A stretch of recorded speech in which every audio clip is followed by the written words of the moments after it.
Hello everyone, খুব কম সময়ে ঝটপট 10 মিনিটে চোরাই পদ্ধতিতে যেভাবে রেডি হওয়া যায় ওটাই আজকে আমি তোমাদের সাথে শেয়ার করব।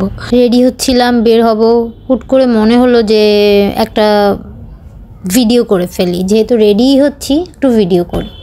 তো খুব ঝটপট আমি রেডি, খুবই হালকা কিভাবে আমি রেডি হই যেটা আমি করে থাকি। প্রথমেই হচ্ছে আমার ফেসে অনেক পিগমেন্টেশন আছে, ডার্ক সার্কেল অত নেই বাট পিগমেন্টেশন আছে, ওটা আমি একটু হাইড করে নিয়েছি। হাইড করে নিয়ে তারপরে হচ্ছে আমি পুরো ফেসে কোনো ফাউন্ডেশন অ্যাপ্লাই করিনি। আমার যেই জায়গাগুলো হাইলাইটার পয়েন্টগুলো, যেই জায়গাগুলো আমার হাইলাইট করতে হবে জাস্ট ওই জায়গাগুলোতে আমি একটু কনসিলার অ্যাপ্লাই করেছি, একটু ব্রাইট কালারের কনসিলার, তাও খুবই কম কোয়ান্টিটি। তারপরে হচ্ছে আমি এটা অ্যাপ্লাইয়ের পরে আমি হচ্ছে বিউটি ব্লেন্ডার দিয়ে খুব হালকাভাবে জিনিসটাকে ব্লেন্ড করছি, যাতে আমার নিচে যে ডার্ক সার্কেলের স্পটগুলো ওগুলো আছে বা আমার হচ্ছে যে কারেকশন করেছি আমি যেটা দিয়ে, ওইটা আস্তে হাইড হয়ে যায়। আর প্রথমেই আমি বলে নিচ্ছি এটা খুবই হালকা মেকআপ, খুবই হালকা, যেহেতু আমি বাইরে যাচ্ছি, কোনো ফাংশন না, বিয়ের ইভেন্ট না, পার্টি মেকআপ না, সো আমি হচ্ছে বেসটা খুবই হালকা রেখেছি।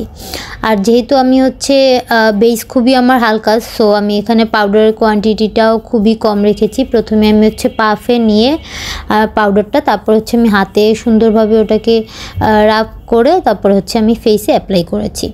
এতে ন্যাচারাল একটা ইফেক্ট আসে, আর আপনার ফাউন্ডেশনটা বা আপনি ফেসে যেটা দিয়েছেন কনসিলার হোক ফাউন্ডেশন হোক ওটা সুন্দরভাবে সেট হয়ে যায়। আর তারপরে আমি হচ্ছে আমার বেস যেহেতু ভারী না, আমি এখানে কোনো পমেট ইউজ করিনি, আমি এখানে আইব্রো পেন্সিল ইউজ করেছি। আইব্রো পেন্সিল ইউজ করার পরে খুবই কম আমি হচ্ছে একটু ব্রঞ্জিং করে নিয়েছি, আমি কন্ট্রোলও করিনি, ব্রঞ্জিং করেছি হালকা করে যাতে ন্যাচারাল একটা ইফেক্ট আসে। তারপরে আমি একটু হালকা করে নোজটা কন্ট্রোল করে নিয়েছি।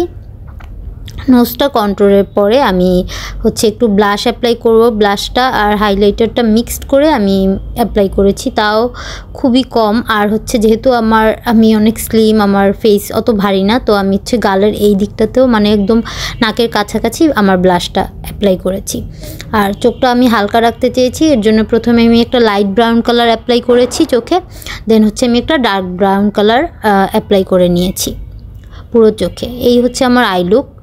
আর আমি হচ্ছে একটু আমার ওয়াটার লাইন যেটা, ওখানে হচ্ছে আমি একটা ব্ল্যাক কাজল অ্যাপ্লাই করেছি, আর চোখের নিচেও আমি হালকা করে একটু ব্ল্যাক কাজল অ্যাপ্লাই করেছি। যেহেতু আমি কোনো হোয়াইট পেন্সিল এখানে ইউজ করিনি, সেহেতু যাতে আমার চোখটা একটু বড় লাগে, আমি তার জন্য হচ্ছে একটু ব্ল্যাক কাজল চোখের আউটার কর্নারে হালকা করে অ্যাপ্লাই করে নিয়ে ওটাকে একটু ব্রাউন শ্যাডো দিয়ে ব্লেন্ড করে নিয়েছি। আর হচ্ছে আমি মাস্কারা অ্যাপ্লাই করে নিলাম এবং লিপস্টিকটাও আমি খুবই হালকা রেখেছি। এই হচ্ছে আমার ওভারঅল লুক। হোপ তোমাদের আজকের লুকটা ভালো লাগবে।